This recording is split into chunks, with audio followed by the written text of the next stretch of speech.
नमस्ते ओं गम गणपते नमः स्वर्णलक्ष्मी नमस्ते अस्तु परब्रह्म स्वरूपिणी राज्यं देहि धनं देहि सर्वकामांच देहि मे స్వర్ణలక్ష్మి అమ్మవారు ప్రతి ఒక్కళ్ళకి చక్కగా బ్రహ్మ జ్ఞానాన్ని ఇవ్వాలని తద్వారా ప్రతి ఒక్కళ్ళు చక్కగా నవ్వుతూ హ్యాపీగా ప్రతి దాన్ని ఎంజాయ్ చేసే విధంగా ఉండాలని చెప్పేసి మనం అమ్మవారిని కోరుకుందాం. అంతేకాకుండా ప్రతి ఒక్కళ్ళకి చక్కగా రాజ్యం దేహి నాయకత్వ లక్షణాలని ఒక అధికారాన్ని పవర్ని అథారిటీని అమ్మవారు ఇవ్వాలని, అలానే ధనం దేహి ప్రతి ఒక్కళ్ళకి విపరీతమైన ధనం ఇవ్వాలని, ఎక్కడుంటే అక్కడ ధనం ఉండాలని, ఆఫీసుల్లోనూ బ్యాంకుల్లోనూ ఇళ్లల్లోనూ ధనం శుభ్రంగా నింపుకొని ఉండాలని చెప్పేసి, అంతేకాకుండా సర్వకామార్థ సిద్ధి అనుకున్న పనులన్నీ అనుకున్న విధంగా అమ్మవారి ఇమ్మీడియట్లుగా నెరవేర్చే విధంగా మన అందరినీ ఆశీర్వదించాలని, అందరూ చక్కగా ఉండాలని చెప్పేసి అమ్మవారికి నమస్కారం చేసుకుంటూ, దానికి ముందుగా గణపతిని మనకి ధనాకర్షణ శక్తిని ప్రతి ఒక్కరికి ఇవ్వాలని చెప్పేసి మనం కోరుకుందాం.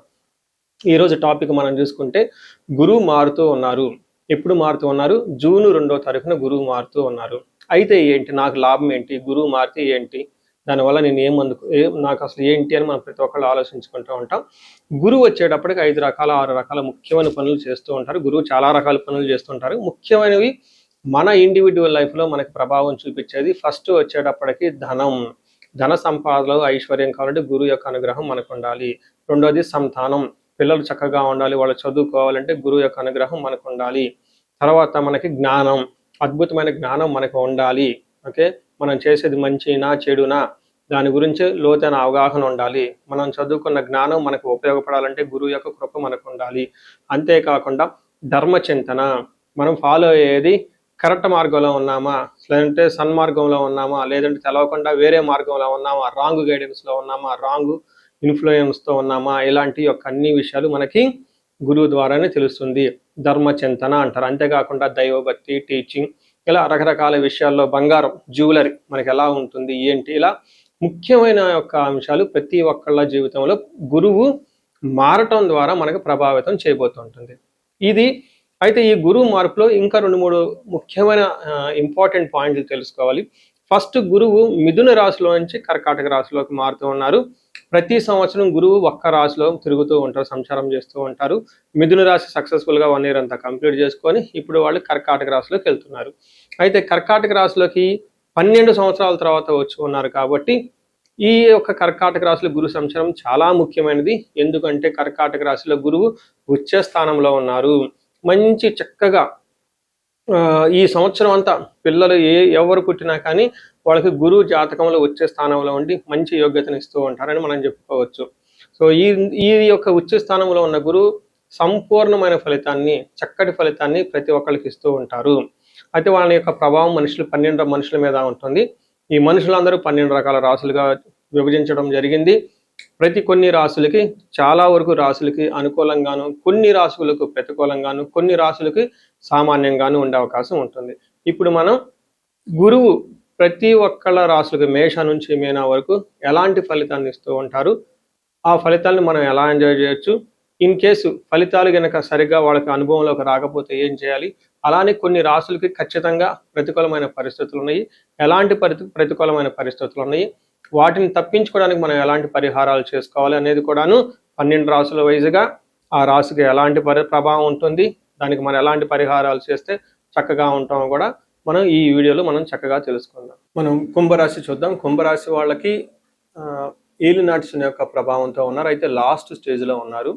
అయితే లాస్ట్ ఇయర్ మీకు 2025లో గురువు చాలా అనుకూలంగా ఉండటంతో కుంభరాశి వాళ్ళకి ఏలినాటి శని ప్రభావంతో ఉన్న చాలా విషయంలో, ధనం విషయంలోనూ, తర్వాత జాబ్ విషయంలోనూ చాలా ఊరట కలిగి ఒక నెక్స్ట్ స్టెప్కి అయితే జీవితంలో ముందుకు వచ్చారని మనం చెప్పుకోవచ్చు.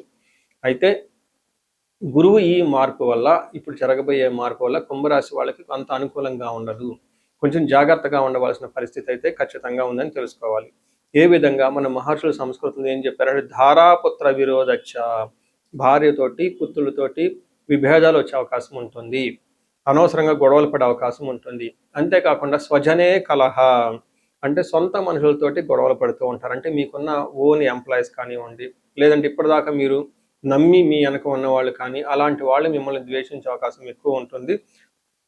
అంతేకాకుండా చోర అగ్ని నృపభీతిచ్చ అని చెప్తారు. అంటే అగ్ని ప్రమాదాలు జరిగే అవకాశం ఉంటుంది, దొంగతనాలు జరిగే అవకాశం ఉంటుంది, హైయర్ అఫీషియల్ నుంచి బాగా ప్రెషర్ వచ్చే అవకాశం ఎక్కువగా ఉంటుంది. మీకు గుర్తింపు లేకుండా చేసే అవకాశం ఎక్కువ ఉంటుంది. అంటే మీరు ఆఫీస్లో సిన్సియర్గా పనిచేస్తున్నా మీ వెనక కుట్రలు పన్ని మిమ్మల్ని ఎదగకుండా చేసే అవకాశం చాలా ఎక్కువ ఉంటుందని గమనించుకోవాలి.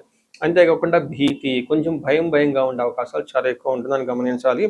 ఇందులోనూ లాస్ట్ ఇయర్ మకర రాశి వాళ్ళు ఎవరైతే ఉన్నారో, నాది కూడా మకర రాశి కావడంతో ఇందులో కొన్ని నేను కూడా వ్యక్తిగతంగా అనుభవంలోకి వచ్చినాయని మీకు చెప్తాను. ఒకటి చోర అగ్ని రూపభీతిచ్చ.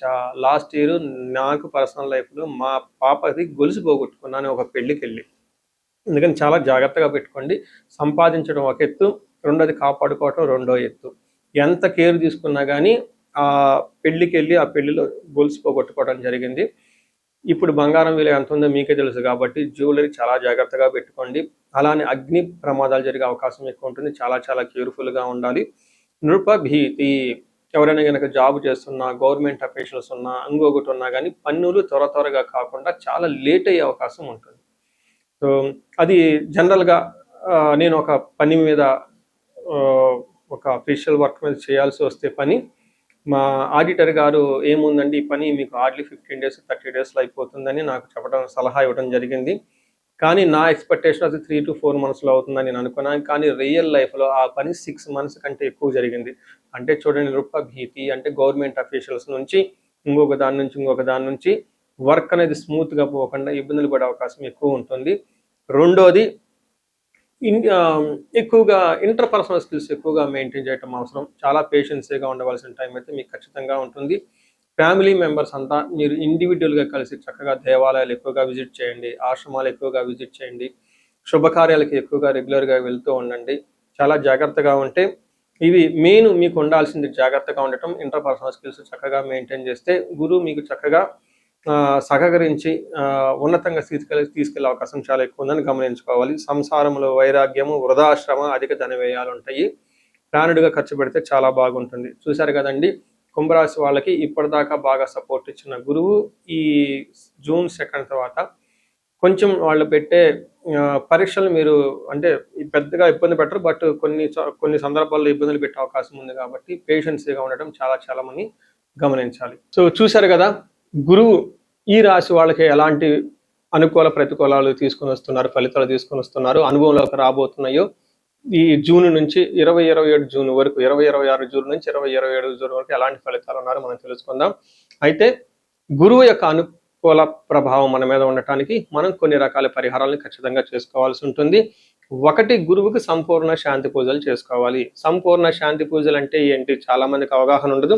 గురు గ్రహానికి మన శాస్త్రాల్లో, గ్రంథాల్లో ఏదైనా గనక ఒక గ్రహం మనకి సరిగా అనుకూలించకపోతే ఆ యొక్క గ్రహం యొక్క మనం ప్రతికూల పరిస్థితుల నుంచి అనుకూలంగా మార్చుకునే ప్రక్రియ ఉంటుంది. దీనికి పరిహారాలు అంటారు. మనకి శాస్త్రాలు ఏ విధంగా చెప్పారంటే, గురువుకి జప సంఖ్య 16,000 సార్లు చేయాల్సి ఉంటుంది. అది దేవత, ప్రత్యతి దేవత ఇంకొక 3,000 2,000 సార్లు చేయాల్సి ఉంటుంది. గురుగ్రహానికి ఇటు అటుగా ఒక 20,000 సార్లు జపం చేయాల్సి ఉంటుంది. అలానే గురుగ్రహానికి తర్పణం చేయాల్సి ఉంటుంది, గురుగ్రహానికి దానం చేయవలసి ఉంటుంది, గురుగ్రహానికి హోమం చేయవలసి ఉంటుంది. ఇలా ఈ 4 రకాల ప్రక్రియలను ఎవరైతే చేస్తారో గురుగ్రహ సంపూర్ణ శాంతి పూజలు అంటారు. అయితే ఇండివిజువల్గా వాళ్ళు చేసుకోవటం కష్టం కాబట్టి సద్బ్రాహ్మణుల్ని, దేవాలయాలు ఉన్న పండితుల్ని, లేకుంటే గురువు యొక్క మంత్రాన్ని తీసుకొని వాళ్ళు కొన్ని లక్షల సార్లు, వేల సార్లు ఉపాసన చేసి చక్కగా సాధన చేసిన వాళ్ళ దగ్గరికి వెళితే ఆ మంత్రం వాళ్ళ ద్వారా సిద్ధించి గురువు యొక్క అనుకూలం మీకు అనుకూలంగా ఉంటుంది. ఇది కాకుండా గురువుకి సంబంధించిన దేవాలయాలు అంటే మేధా దక్షిణామూర్తి కానివ్వండి, లేదంటే హయగ్రీవ సంబంధించిన దేవాలయాలు చక్కగా విజిట్ చేయటం చాలా మంచిది. ఇంకా ముఖ్యంగా గురు గ్రహం యొక్క శాంతికి మీరు ఆశ్రమాలు చక్కగా విజిట్ చేయొచ్చు. భగవద్గీత, పురాణాలు, వేదాలు, వేదాంతాలు, ఇలా యాన్షియంట్ స్క్రిప్చర్స్, పురాతనమైన గ్రంథాలను తెలుసుకొని అర్థం చేసుకుంటే చాలా బాగుంటుంది. గురుగ్రహ శాంతి గురించి ఇంకొకటి ముఖ్యమైనదంటే, మీకు చదువు చెప్పిన గురువుల్ని వాళ్ళ దగ్గర ఆశీర్వాదం తీసుకోవడం చాలా ఇంపార్టెంట్. సాధువుల్ని, తర్వాత మీ ఇంటికి ఎప్పటి నుంచో అనాదిగా ఉన్న పురోహితులు, బ్రాహ్మణులు, వాళ్ళు మీకు మంచి చెడు చెబుతుంటారు. అలాంటి వాళ్ళని మీరు సత్కరించడం, గౌరవించటం, వాళ్ళకి దక్షిణలు ఇవ్వటం, ఇవన్నీ చేస్తే గురువు యొక్క గురు గ్రహం యొక్క అనుకూలం మీకు అనుకూలంగా ఉంటుంది. అంతేకాకుండా గురువు యొక్క అనుకూలమైన పరిస్థితులకి మీరు గురువులకు సంబంధించిన దత్త చరిత్ర చదువుకోవటం ఇంకా చాలా బాగుంటుంది. ఇంకా మీరు ఆశ్రమాలలో గనక కొన్ని రోజులు గనక టైం స్పెండ్ చేయగలిగితే అక్కడ యోగా చేయటం, మెడిటేషన్ చేయటం ఇవన్నీ చేస్తూ ఉంటే గురు గ్రహం యొక్క బలం పెరిగి ఇప్పటిదాకా మనం చెప్పుకున్న పరిస్థితుల్ని చక్కగా ఇంకా మంచి అద్భుతమైన రిజల్ట్ వచ్చే అవకాశం ఉంటుంది. ఇన్ కేసు ప్రతికూలమైన పరిస్థితులు ఉన్నా కానీ ఆ ప్రతికూలమైన పరిస్థితులను అధిగమించి చక్కగా లైఫ్ అంతా ముందుకెళ్ళడానికి అంత అవకాశం ఉంటుంది. ఈ సంవత్సరం ఈ గురువు యొక్క కర్కాటక రాశిలో ఉన్నంత వరకు 12 రాశుల వారికి చక్కగా అష్టైశ్వర్యాలు కలగాలని, భోగభాగ్యాలు కలగాలని చెప్పేసి చక్కగా ఉండాలని చెప్పేసి నేను కోరుకుంటున్నాను. నమస్తే.